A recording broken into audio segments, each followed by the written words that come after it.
വടകര ജില്ലാ ആശുപത്രി സൂപ്രണ്ടിനെ youth league പ്രവർത്തകർ ഉപരോധിച്ചു. ആരോഗ്യമന്ത്രി രാജിവെക്കണമെന്നാവശ്യപ്പെട്ടായിരുന്നു പ്രതിഷേധമുണ്ടായത്.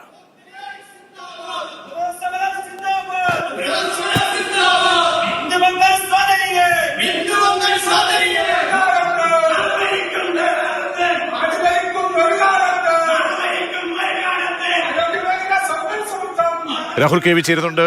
രാഹുൽ, സമരം അവസാനിച്ചോ? പ്രതീക്ഷ, സമരം അവസാനിച്ചിട്ടുണ്ട്. പ്രവർത്തകരെ പോലീസ് കസ്റ്റഡിയിലെടുത്ത് നീക്കുകയായിരുന്നു. ഇന്ന് ദേശീയ പണിമുടക്ക് ദിവസമാണ്. ഈ ദിവസവും യൂത്ത് ലീഗ് വിധത്തിൽ ആരോഗ്യമന്ത്രിക്കെതിരെ പ്രതിഷേധം തുടരുകയാണ്. പ്രതിപക്ഷ യുവജന സംഘടനകൾ പ്രതിഷേധം തുടരുകയാണ്. വടകര ജില്ലാ ആശുപത്രി സൂപ്രണ്ടിനെയാണ് പ്രവർത്തകർ ഉപരോധിച്ചത്. മിന്നൽ സമരത്തിന്റെ ഭാഗമായാണ്. അത് ഇന്നലെ മുതൽ യൂത്ത് ലീഗ് മിന്നൽ സമരം എന്ന രൂപേണ